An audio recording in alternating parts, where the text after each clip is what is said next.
Selamat pagi, siang, dan malam Bapak Klin, serta teman-teman sekalian. Perkenalkan kami dari kelompok 2 yang beranggotakan Trisha, Obar, Sofia, Fadilah, dan Aisyah.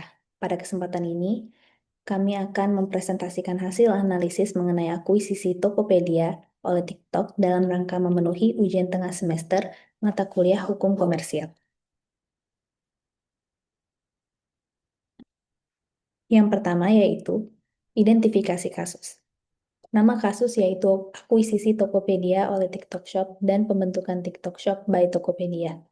Pihak yang terlibat antara lain TikTok Pte Ltd atau ByteDance, PT Tokopedia, PT Goto Tokopedia Tbk, KPPU, dan Kementerian Perdagangan RI. Waktu kejadian dalam rentang tahun 2023 hingga 2024.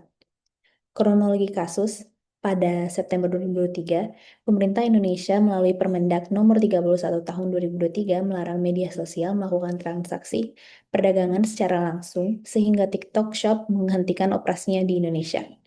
Pada Desember 2023, TikTok mengumumkan investasi lebih dari 1,5 miliar dolar Amerika ke Tokopedia dan mengambil saham pengendali Tokopedia melalui transaksi dengan Goto Group. Setelah proses akuisisi selesai, layanan TikTok Shop kembali beroperasi dengan nama TikTok Shop by Tokopedia, sementara transaksi tersebut kemudian ditelaah oleh KPPU untuk memastikan tidak menimbulkan praktik monopoli atau persaingan usaha tidak sehat. Selanjutnya akan dilanjutkan dan dijelaskan oleh rekan saya.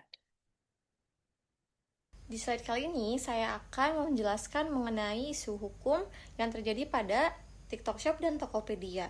Awalnya, TikTok Shop menggabungkan sosial media dan e-commerce dalam satu aplikasi. Kemudian, pemerintah membatasi praktik sosial e-commerce melalui regulasi perdagangan elektronik. Sebagai respon, TikTok melakukan investasi dan kerjasama dengan Tokopedia. Layanan TikTok Shop diintegrasi dengan Tokopedia, transaksi didukung oleh Tokopedia, tetapi TikTok bisa melakukan promosi dan pemasaran produk. Kerjasama ini menimbulkan beberapa isu hukum yang perlu diperhatikan. Pertama, kepatuhan terhadap regulasi perdagangan elektronik, dan yang kedua, potensi persaingan yang tidak sehat dan dominasi pasar. Ketiga, perlindungan data pribadi pengguna. Keempat, perlindungan konsumen dan keamanan transaksi. Kasus TikTok Shop dan Tokopedia menjadi isu hukum karena menyangkut regulasi digital, persaingan usaha, perlindungan data pribadi, dan perlindungan konsumen. Sekarang saya akan membacakan dasar hukum atau peraturan relevan yang bersangkutan dengan kasus yang ada. Berdasarkan dasar hukum yang ada dan diterapkan di pemerintahan Indonesia, kasus akuisisi Tokopedia oleh TikTok Shop pada tahun 2023 memiliki landasan sebagai berikut. Yang pertama adalah Undang-Undang Nomor 40 Tahun 2007 tentang perseroan terbatas. Yang satu, mengatur prosedur dan mekanisme pengambil alihan saham perusahaan termasuk hak dan kewajiban para pihak yang terlibat. Poin kedua, menjamin perlindungan hukum bagi pemegang saham kreditor dan pihak terkait lainnya selama proses akuisisi berlangsung. Peraturan kedua adalah Undang-Undang Nomor 25 Tahun 2007 tentang penanaman modal, yaitu mengatur kegiatan investasi asing di Indonesia termasuk hak, kewajiban, dan perlindungan bagi investor. Poin kedua menjadi dasar hukum bagi masuknya investasi TikTok ke Tokopedia dalam bentuk penyertaan modal dan pengambil alihan saham. Peraturan ketiga adalah Peraturan Pemerintah Nomor 80 Tahun 2019 tentang perdagangan melalui sistem elektronik atau PMSE, yaitu mengatur penyelenggaraan perdagangan elektronik, termasuk hak dan kewajiban pelaku usaha dan yang menjalankan bisnis melalui platform digital. Poin kedua, memberikan perlindungan kepada konsumen dalam transaksi elektronik, termasuk aspek keamanan data dan transparansi informasi.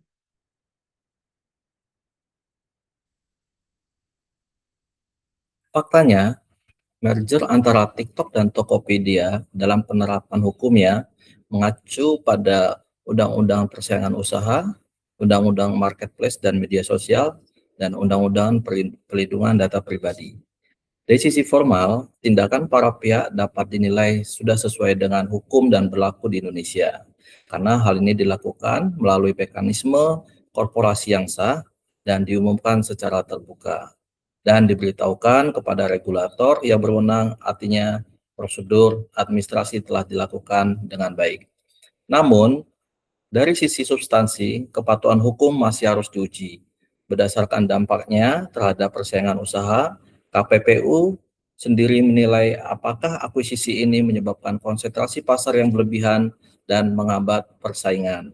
Dan tentu akan merugikan konsumen. Sampai saat ini belum ada bukti pelanggaran monopoli secara langsung. Sehingga kasus ini masih dalam tahap pengawasan dan evaluasi.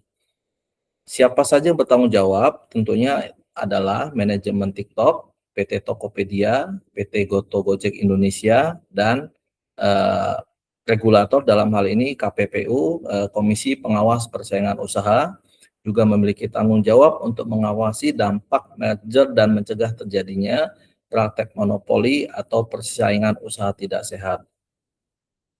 Jadi, kesimpulannya, merger TikTok dan Tokopedia secara prosedural sudah sesuai hukum, tetapi penilaian akhir tetap bergantung pada dampaknya terhadap persaingan usaha di pasar digital Indonesia. Dan hal ini tetap menjadi pengawasan dan evaluasi pemerintah. Kemudian, pemaparan ini akan ditutup oleh Esla. Sebagai kesimpulan, akuisisi Tokopedia oleh TikTok Shop menunjukkan bahwa perkembangan teknologi dan bisnis digital seringkali bergerak lebih cepat dibandingkan regulasi yang ada. Akuisisi ini menjadi strategi TikTok untuk tetap beroperasi di Indonesia setelah diterbitkannya Permendak Nomor 31 Tahun 2023 yang membatasi aktivitas social commerce. Dari hasil analisis, kasus ini tidak hanya berkaitan dengan investasi dan strategi bisnis, tetapi juga melibatkan berbagai aspek hukum, seperti persaingan usaha, perlindungan data pribadi, dan perlindungan konsumen. Dengan jumlah pengguna yang sangat besar, integrasi TikTok Shop dan Tokopedia berpotensi memberikan pengaruh yang signifikan terhadap pasar e-commerce di Indonesia. Namun, pada dasarnya, akuisisi ini dapat dilakukan selama tetap mematuhi peraturan yang berlaku dan tidak menimbulkan praktik monopoli maupun penyalahgunaan posisi dominan di pasar. Oleh karena itu, terdapat beberapa rekomendasi yang dapat diberikan. Pertama, KPPU perlu terus mengawasi dampak akuisisi ini agar persaingan usaha tetap sehat dan adil. Kedua, TikTok dan Tokopedia harus menjaga transparansi serta memastikan pengelolaan data pengguna sesuai dengan ketentuan perlindungan data pribadi. Selain itu, pemerintah perlu terus menyesuaikan regulasi perdagangan digital agar mampu mengikuti perkembangan teknologi. Perlindungan konsumen dan UMKM juga harus menjadi prioritas agar manfaat integrasi kedua platform dapat dirasakan secara luas. Dan dengan pengawasan yang baik, kepatuhan terhadap regulasi, serta perlindungan yang memadai bagi seluruh pihak, akuisisi ini diharapkan dapat mendukung pertumbuhan ekonomi digital Indonesia secara sehat, adil, dan berkelanjutan.